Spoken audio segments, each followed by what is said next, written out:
God is love. So what does that mean for us?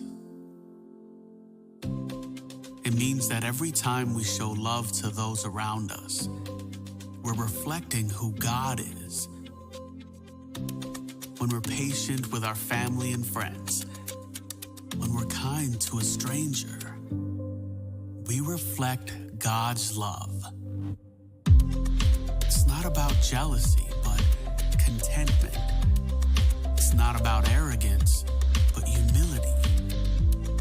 When we abandon our resentfulness toward one another, we reflect God's love. When we speak out on injustice and rejoice in the truth, we reflect God's love. When no matter what happens, we continue to hope and trust in God.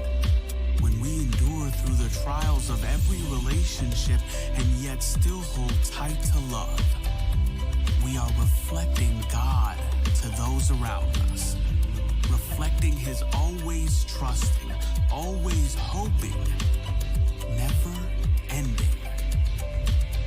love.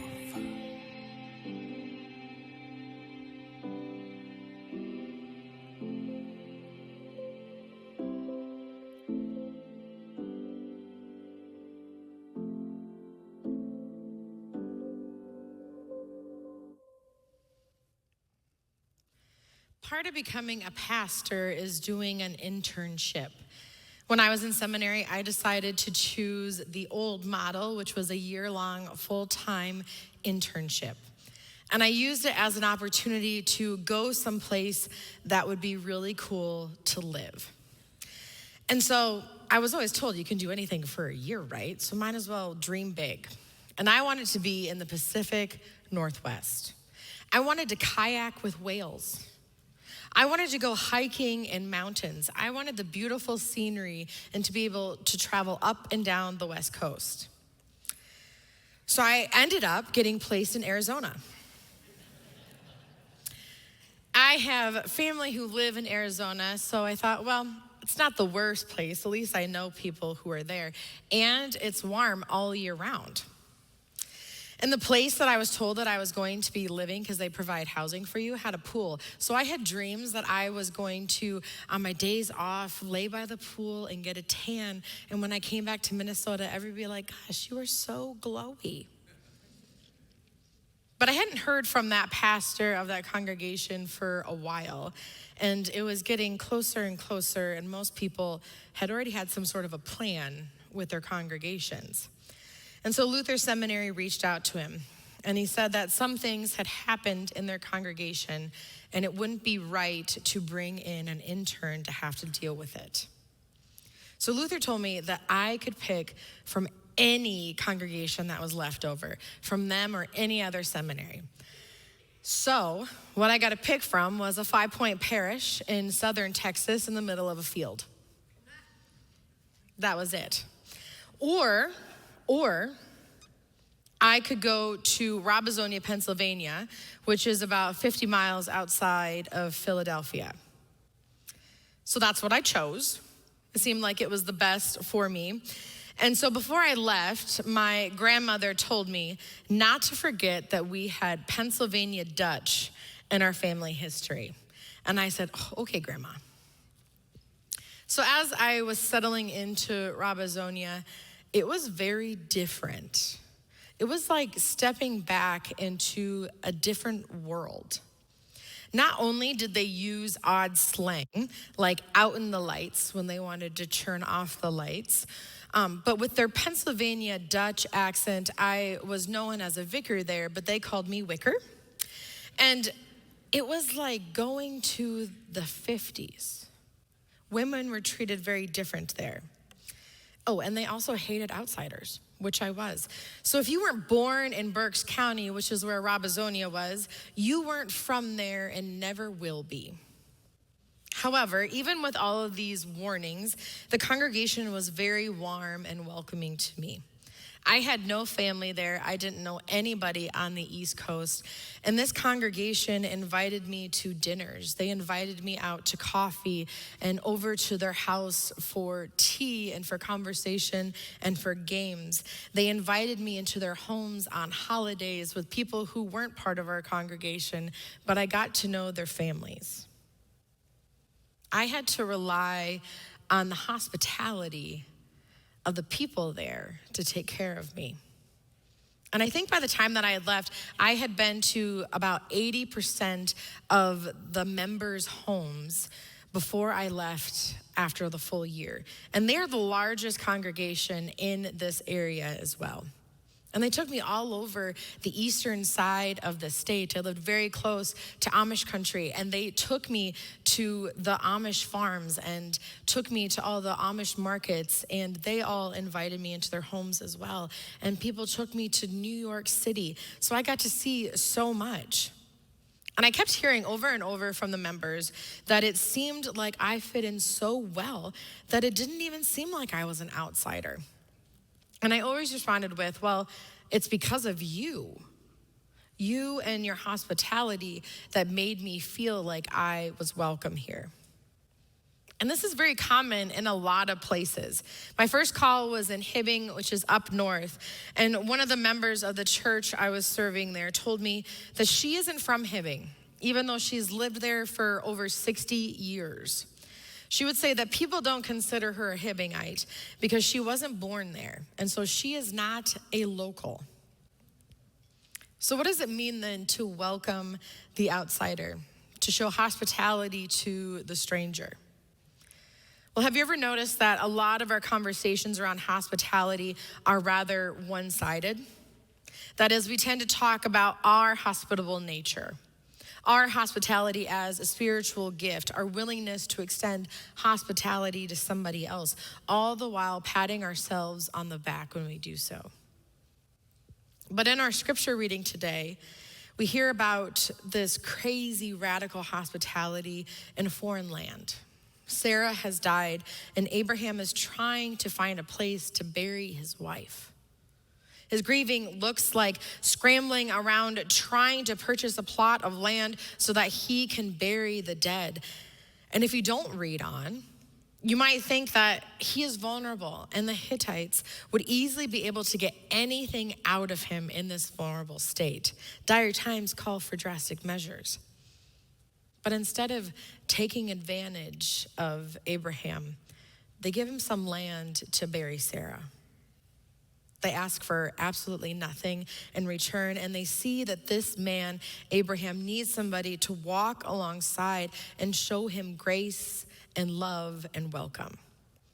So he's able to bury Sarah, which will also become the burial place for all of his immediate family with her.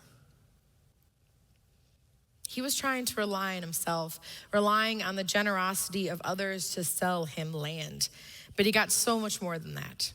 He ended up relying on the hospitality, the radical hospitality from the locals. Abraham's not a part of their community, an outsider, a stranger who now becomes seen and known by them. When was the last time you had to accept hospitality? When was the last time you had to rely on hospitality? I don't know about you, but my husband and I, we love to host and show hospitality to others. We love to cook. We love to be able to control the environment and pick the activities that we're going to do. We like to be able to light candles so people think our house smells great with 3 dogs and a toddler. And we like to be able to choose what we're going to drink and throw a really great party. But this text teaches us something very different. Jesus even teaches us something very different. We're told or shown that we must learn to be the guests of other people's hospitality. Because it's one thing to be invited to dinner. It's quite another thing to wonder where you are going to have dinner from. So according to Jesus, discipleship demands dependence on hospitality. And this dependence is not just doing, but more so receiving it and needing it. Needing hospitality is a story that requires vulnerability and letting go, a story that gives up control and eases into risk, a story that anticipates rejection at every turn and yet witness to God's love regardless. Of course, as we may know, hospitality was indispensable in the ancient world. There were very few restaurants or hotels along one's journey on the dusty roads of the Middle East. Little travel was possible without the assumption and even expectation of hospitality.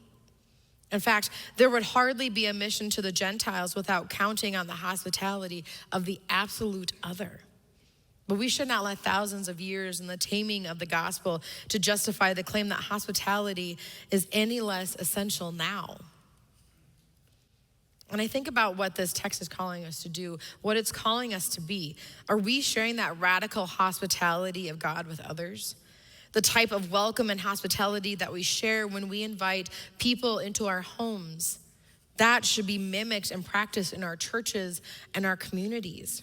Because if people don't feel comfortable inside our community, then they won't be here long enough to enjoy the riches that it has to offer either. A theology of hospitality requires a reassessment of everything: practices, languages, symbols, rituals, confessions, sacraments, and rulings.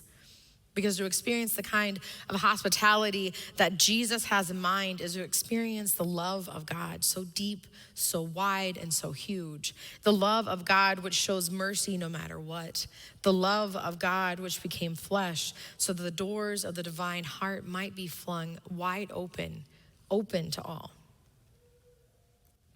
So after moving back to the Midwest from Pennsylvania, my brother-in-law's father had done some family research on my father's family. You see, we knew that my mom was 100% Norwegian. We knew exactly where everybody came from in Norway. But my dad's family has always been a bit of a question mark. We knew we could be Irish. We knew we could be German. Who knew where or who came over? And so he was doing this research with us, what he found. And at one point he said, you guys are gonna find this really interesting. He found out that our family had settled in Berks County, Pennsylvania. And the cemetery that I lived by in Robizonia was where my family members were buried. Don't forget that you're Pennsylvania Dutch.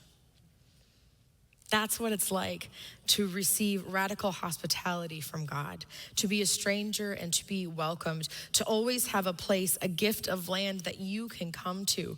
God's radical hospitality is like being a stranger, but finding out that you have always been from there. You are not an outsider.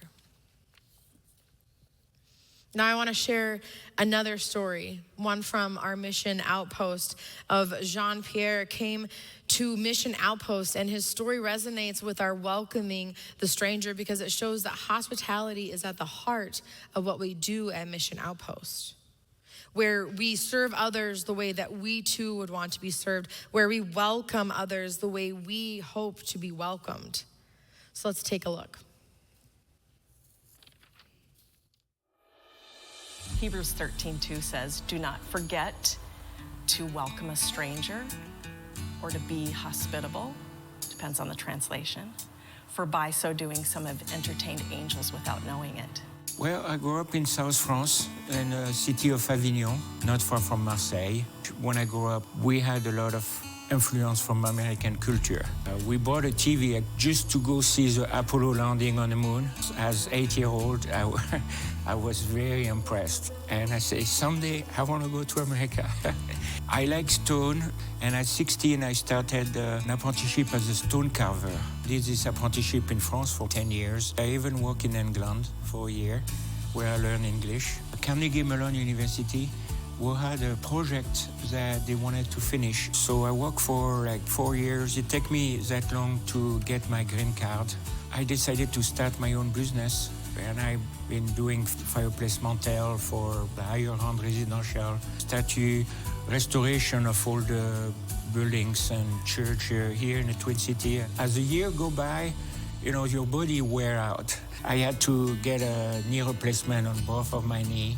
I had to wear a cane. I could not even walk because my knee was shot. He would often share his life with his son, with his wife, medical issues, the need for financial support. And so when we really started to talk and say, what did you do for a profession?